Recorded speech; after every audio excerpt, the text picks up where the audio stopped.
Hi, this is a Deluge, and this is an iPad running AUM. And well, that thing over there is a USB audio interface. These three things together form the funniest small setup you can dream of. If you want to know how, take some pen and paper, hit play, and let's get to it.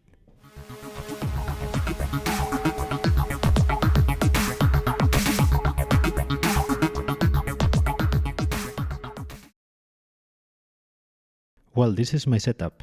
The main clock here is the Deluge, which is an amazing machine. It is a sequencer, sampler, looper, synth engine. It does so many things that I will only really need this piece of gear to make music. Next to it, I have an iPad running AUM, which is kind of a digital mixer. The iPad itself is also a self-contained music production workstation.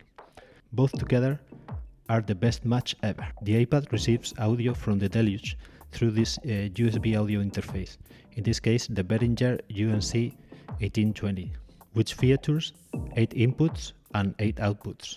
The Deluge is using 2 inputs as an stereo source. Also the Dreadbox Typhon is also using 2 inputs. There is a microphone and a cable for a guitar. All the rest you see is just Midi controllers.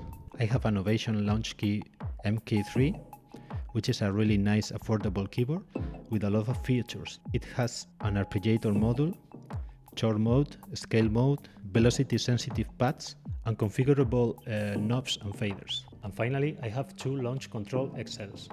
I got this one as broken for spare parts, but found most of the knobs worked, so I decided to fix it and add it to the setup, but flipped 90 degrees. I put it here next to the Deluge, and later you will see why I did this.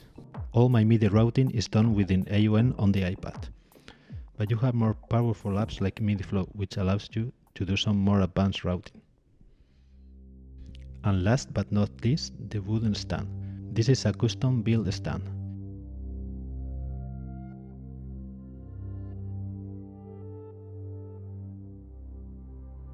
Now I will explain how audio is routed in this small setup, because although it has just a few devices, the routing can be a little tricky. And you will see why it was so important for me that the audio interface had at least 4 outputs instead of just 2. I first tried to put the Deluge last in the audio chain, connected all the devices, including the iPad, through a mixer. That way it was pretty straightforward to use the Deluge as an audio looper to capture some audio clips from the other synths. But I was missing one of the most powerful features of having an iPad into a Dawless setup, which was the master effects, master EQ and master compression. Don't get me wrong, Deluge effects are fine. Stutter Fed is also fun to use, but the iPad is way more powerful for that purpose. So that is why I got a USB audio interface with multiple inputs and outputs to replace my mixer.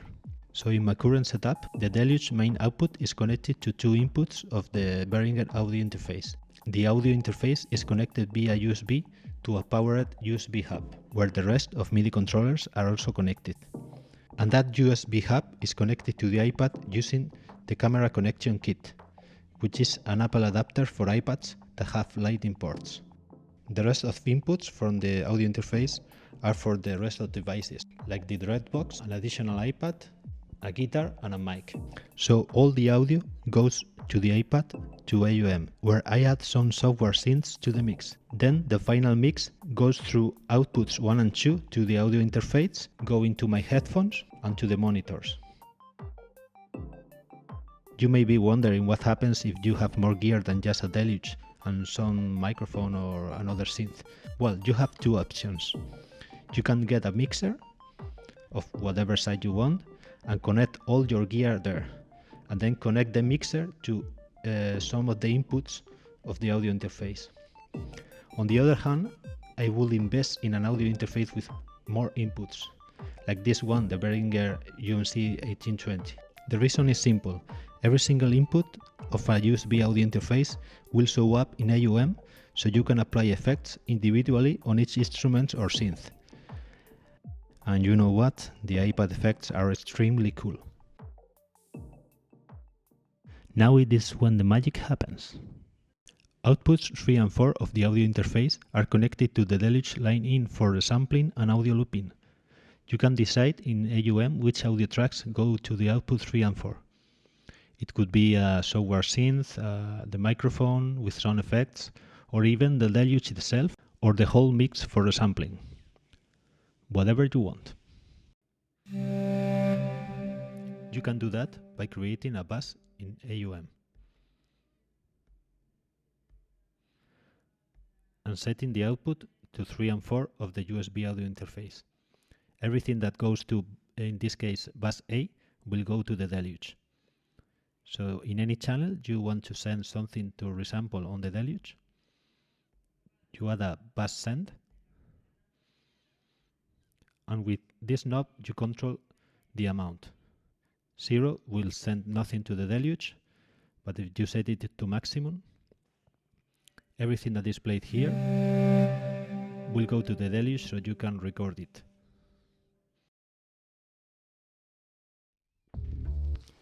I will show you an example of how to resample things on the Deluge. I have here a duduk sound in one channel in AUM. I can add reverb and other cool effects like perforator.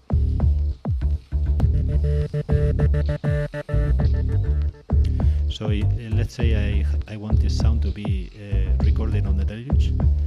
I have a bus send B, and this bus B is sending the output to USB 3 and 4, which is the cable that I connected to line in of the Deluge. So all I have to do is engage it to maximum, create an audio clip, make it listen to a stereo input, engage record on the Deluge, and when I click here, it will start recording.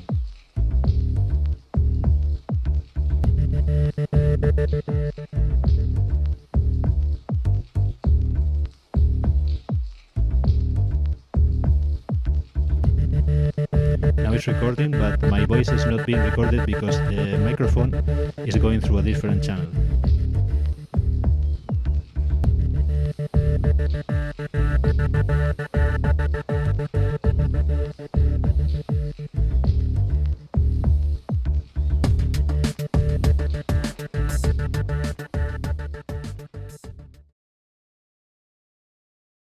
Here is another example in which I'm going to resample the audio from the Deluge itself.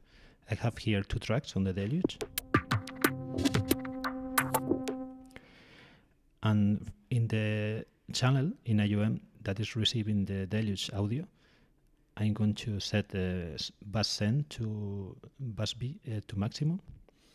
And I will record something playing it with the Koala effects. So I just engage record, and this audio track I will start recording over here. And when I'm finished recording, I will mute the original tracks from the Deluge at the same time.